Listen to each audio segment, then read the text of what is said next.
नमस्कार मित्रांनो, श्री स्वामी समर्थ. आपलं माझ्या यूट्यूब चॅनलवर स्वागत आहे. उपाशी मेला तरी चालेल, पण या 4 लोकांना कधीही मदत मागू नका. जय श्री कृष्ण मित्रांनो, आज या व्हिडिओमध्ये आम्ही तुम्हाला एक गोष्ट सांगणार आहोत. ही कथा आहे एका कावळ्याची. ज्या कथेत एका कावळ्याने अशा 4 ज्ञानवर्धक गोष्टी सांगितल्या आहेत.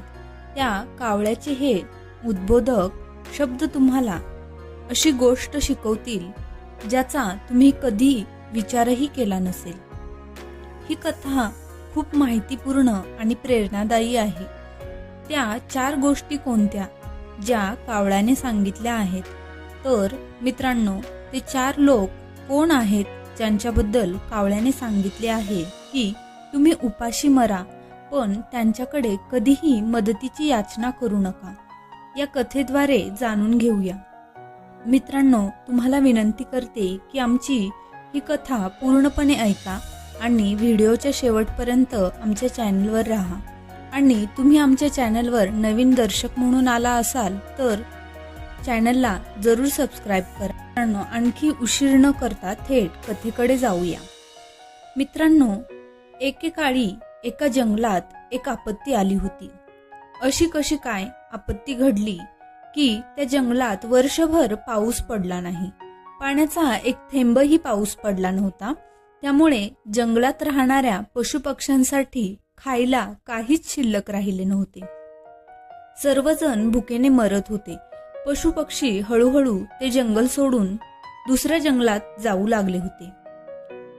मित्रांनो, त्याच जंगलात कावळ्याची एक जोडी राहत होती. कावळ्याची ती जोडी झाडाच्या फांदीवर बसली होती. कावळ्याची या मादी कावळीला खूप भूक लागली होती, कारण 3 दिवस झाले होते कावळीला काही खायला मिळाले नव्हते. कावळी बसून फांदीवर इकडे तिकडे पाहत होती. कुठेतरी खायला काहीतरी शोधत होती. तोपर्यंत काय होते की त्याच झाडाखाली एक कोल्हा मांसाचा तुकडा घेऊन येतो. कावळीने ते पाहिल्यावर तिच्या तोंडाला पाणी सुटले आणि कावळी कोल्ह्याला म्हणाली, कोल्हे दादा, मी 3 दिवसांपासून उपाशी आहे. आपण या मांसाचा थोडासा तुकडा आम्हाला दिलात तर तुमचे खूप उपकार होतील. मित्रांनो, कोल्ह्याने कावळीकडे पाहिले आणि पाहिले की कावळी तिच्या पतीसोबत कावळ्यासोबत बसली आहे. कोल्हा खूप हुशार होता, कारण तुम्हाला माहिती आहे की कोल्हा एक चालाक प्राणी आहे. कोल्ह्याला वाटले की या मांसाच्या तुकड्याने आपले पोट पूर्ण भरणार नाही आणि कावळीला आपल्याकडे बोलवण्याची ही चांगली संधी आहे. आणि कावळी जवळ येताच आपणच तिला मारून खाऊ, मग आपले पोट भरेल. मित्रांनो, मग कोल्हा कावळीला म्हणाला, घाबरू नकोस कावळीताई, खाली ये आणि मी तुला हे मांसाचे तुकडे मोठ्या प्रेमाने खायला घालतो. मित्रांनो, कावळीही तयार होते आणि जेव्हा ती कोल्ह्याकडे जाणार होती तेव्हा कावळा तिला थांबवतो. कावळा म्हणतो, वेडी झालीस का? अगं, तो कोल्हा आपला शत्रू आहे. हा एक शिकारी आहे. जर तू खाली गेलीस तर तो तुला मारून खाईल. कावळी म्हणते की असं काही होणार नाही, मी नक्कीच जाईन. तो असे काहीच करणार नाही. कावळा पुन्हा समजावतो, माझा मुद्दा समजून घे, त्याच्या जवळ जाऊ नको, नाहीतर तो तुला मारून खाईल. तरीही कावळीला कावळ्याचं बोलणं समजत नाही. तर कावळा म्हणतो, तुला असे समजणार नाही. चल, तुला एक गोष्ट सांगतो, मग तुला समजेल. माझी गोष्ट लक्षपूर्वक ऐक आणि नंतर पुढे जायचं की नाही ते ठरव. मित्रांनो, कावळी तिथे बसते, कोल्ह्याजवळ जात नाही आणि कावळ्याची गोष्ट ऐकू लागते. कावळा बोलू लागला आणि समजावून सांगू लागला, ऐक कावळी, काही काळापूर्वी याच जंगलात एक वटवृक्ष होता आणि या वटवृक्षाच्या एका पोकळीत एक पोपट आणि मैना राहत होते. म्हणजे पोपटाची जोडी असायची. आणि दुसऱ्या पोकळीत त्याच वटवृक्षात एक साप राहत होता. इथे मैनेने घातलेली सगळी अंडी तो साप खात असे. मैना जेव्हा अन्नाच्या शोधात जायची तेव्हा तो साप बाहेर येऊन अंडी खात असे. कधी कधी साप पिल्लांनाही खात असे. हे पाहून मैना खूप अस्वस्थ झाली. मैन्यासोबत असे अनेकदा घडले. मैना खूप दुःखी झाली आणि तिथेच रडत बसली. पोपटही बसून रडत होता. मग काय पाहिलं की त्याच वटवृक्षाच्या एका फांदीवर एक पानकावळा बसायचा आणि पानकावळा मैना रडते हे पाहतच पानकावळ्याने मैनाला विचारलं, मैना काय झालं, तू का रडत आहेस? मैनाने संपूर्ण कहाणी सांगितली आणि म्हणाली, माझ्यासोबत असे अनेकदा घडले आहे. प्रत्येक वेळी जेव्हा मी अंडी घालते, प्रत्येक वेळी जेव्हा मला मुले होतात तेव्हा तो बाहेर येतो आणि आमची अंडी आणि मुले खातो. याचा आम्हाला खूप त्रास झाला आहे आणि आम्ही काही करू शकत नाही. आम्ही त्याच्याशी लढूही शकत नाही. तो खूप धोकादायक आहे. तो खूप दुष्ट आहे. मैनाची अशी वेदनादायक कहाणी ऐकून पानकावळ्याला दया येते आणि पानकावळा म्हणतो, तू आमच्याबरोबर चल. जवळच एक तलाव आहे आणि त्यातून आपण मासे पकडू. मैना म्हणते, तू काय बोलतोस, मला समजले नाही. मग पानकावळा सांगतो, जेव्हा शत्रू बलाढ्य आणि मोठा असतो आणि त्याच्याशी जाऊन युद्ध करणे शक्य नसते तेव्हा त्याला हुशारीने पराभूत केले पाहिजे. मैना म्हणाली, ते कसे? मग पानकावळा सांगतो, जवळच्या तलावातून आपण काही मासे पकडू आणि थोड्या अंतरावर मुंगसाचं बीळ आहे आणि त्या मुंगसाच्या बिळाच्या दारात आपण एक मासा ठेवू. पुन्हा काही अंतरावर एक मासा ठेवू. असे करत करत शेवटचा मासा सापाच्या बिळापर्यंत ठेवू. मुंगूस बाहेर पडताच तो मासे खात खात सापाच्या बिळापर्यंत पोहोचेल आणि साप बघून तो त्याला मारेल, पण तुमच्या शत्रूचा नाश होईल. मित्रांनो, मैनाने पानकावळ्याकडून अशी गोष्ट ऐकली तेव्हा तिचा विश्वास बसला की ती पानकावळ्यासोबत जाते आणि तलावातून मासे पकडते. सर्वप्रथम मासे मुंगसाच्या बिळाच्या दारात ठेवते. त्यानंतर थोड्या अंतरावर एक मासा. असं करत करत सापाच्या बिळाच्या दारापर्यंत पोहोचतात आणि दारावर एक मासा ठेवून वर झाडावर बसतात. आता पानकावळा मैनाला म्हणू लागला, आता थांब, थोडा वेळ थांब. आता बघ काय घडते ते. मित्रांनो, काही वेळाने काय होते, जेव्हा मुंगूस त्या बिळातून बाहेर येतो आणि जेव्हा त्याला दारात मासा पडलेला दिसला तेव्हा तो देवाचे आभार मानू लागतो आणि म्हणतो, प्रभू, आज तुम्ही माझ्यावर खूप मोठी कृपा केली आहे. जे अन्न आमच्या समोरच आणले आहे. मुंगूस मासा खातो. त्यानंतर मुंगूस पुढे सरकतो आणि पुढे त्याला दुसरा मासा सापडतो. मग तो सुद्धा मासा खातो. मग पुढे सरकतो आणि त्याला एक एक मासे मिळत राहतात आणि तो एक एक मासा खात खात तो साप जिथे राहतो त्याच ठिकाणी आला. त्याच्या दारात एक मासा पडलेला होता. मुंगसाने तो मासा खाल्ला. मग त्याने विचार केला, याचे कारण काय?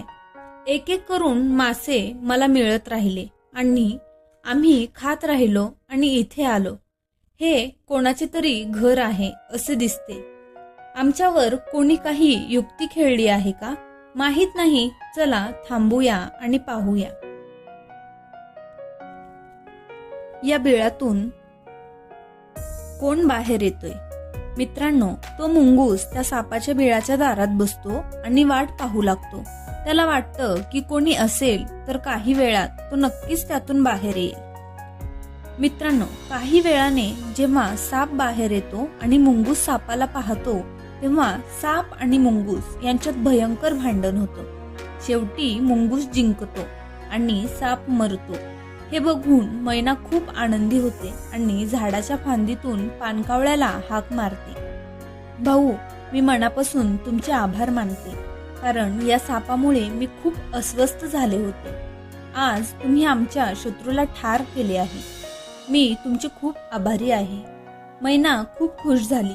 इकडे मुंगुसाला दिसले की वर पोपटांची जोडी बसली आहे त्यामुळे मुंगसाला समजले, बरं, याचा अर्थ असा की हा सापळा ह्या मैनेने रचला होता. तेव्हा मैना मुंगसाला सर्व कथा सांगते. त्यानंतर मुंगूस म्हणतो, मैना, तू वरून माझे आभार मानत राहशील का, की खाली येऊन थँक्यू म्हणशील? मित्रांनो, ती मैना मुंगसाजवळ जाऊन बसते आणि मुंगूस तिच्यावरही हल्ला करतो आणि मैनाला मारतो आणि मारून खातो. पोपट विचार करतो की तो एका शत्रूपासून दूर जाऊ शकला नाही तोपर्यंत दुसरा शत्रू हजर झाला. मित्रांनो, हीच गोष्ट समजावून सांगताना कावळा कावळीला सांगतो की मैना एका शत्रूपासून सुटते पण दुसऱ्या शत्रूच्या तावडीत अडकते आणि मैना मरण पावते, कारण तो मुंगूस शत्रू आहे. तो आपल्याला सोडणार नाही हे ती विसरली होती. म्हणूनच कावळी, आता तू जाऊ नकोस. तो तुझा आणि माझा शत्रू आहे. तो तुम्हाला नक्कीच मारेल आणि चुकूनही या चौघांची कधीही मदतीची याचना करू नका. कावळीने विचारले, कोण चौघे? कारण कावळ्याबद्दल कावळीची कुतूहलता आता वाढतच चालली होती. कावळी विचारू लागली की कोणती 4 माणसे आहेत ज्यांच्याकडे माणसाने कधीही मदत मागू नये. मग कावळा सांगतो, प्रथम तुमचा शत्रू. जर तुम्ही शत्रूकडे मदतीची याचना केली, मदतीसाठी भीक मागायला गेलात, तर तो शत्रू मदत करणार नाही. तो तुमच्यावर हल्ला करेल, तुमचे नुकसान करेल, तुम्हाला ठार करेल. त्यामुळे शत्रूकडे कधीही मदतीची याचना करू नये. दुसरा, गर्विष्ठ. तुमचा मृत्यू झाला तरी गर्विष्ठ व्यक्तीकडे मदतीसाठी कधीही जाऊ नका, कारण जर तुम्ही गर्विष्ठ व्यक्तीकडे गेलात तर तो तुमचा अपमान करेल आणि तुम्हाला काहीच देणार नाही. तिसरा, कपटी माणूस. मदतीसाठी कधीही ढोंगी कपटी व्यक्तीकडे जाऊ नका, कारण जे ढोंगी असतात ते फसवे शब्द बोलतात आणि फसवणूक नक्कीच करतात. ते मदत करणार नाहीत, परंतु ते त्यांच्या कपटाने तुम्हाला कुठेतरी अडकवतील. ते तुमचा गैरफायदा घेतील आणि तुम्हाला सोडून जातील, ज्यामुळे तुमचे खूप मोठे नुकसान होईल आणि तुम्हाला कळणारही नाही. त्यामुळे फसव्या व्यक्तींकडे कधीही मदतीसाठी जाऊ नये. चौथा, व्यसनी आहे. कधीही व्यसनी व्यक्तीकडे मदतीसाठी भीक मागू नका. जसे की तुम्हाला कुठेतरी जायचं असेल, वाटेत उभे असताना तुम्हाला कोणतेही वाहन सापडत नाही आणि कुठून तरी एक मद्यधुंद दुचाकीवर येतो आणि तुम्ही त्याला हात करता. तो थांबतो आणि त्याच्या बाईकवर तुम्ही बसता. तो दारूच्या नशेत असल्यामुळे नशेत असलेला माणूस बाईक कसा चालवतो हे तुम्हाला माहीतच असेल.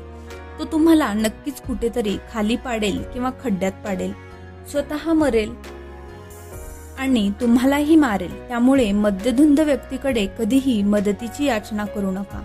कावळ्याचं बोलणं ऐकून कावळीला समजलं की तिचा नवरा कावळा खरं बोलतोय, म्हणून ती कोल्ह्याजवळ जात नाही.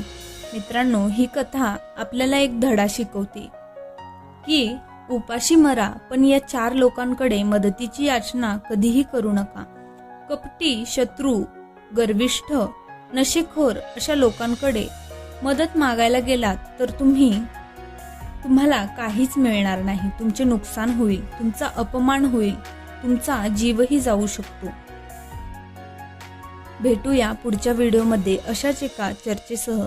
तुम्हा सर्वांचे मनपूर्वक आभार. व्हिडिओ आवडल्यास चॅनलला जरूर सबस्क्राईब करा. तसेच तुमच्या फ्रेंड्स आणि फॅमिलीसोबत हा व्हिडिओ नक्की शेअर करा. धन्यवाद.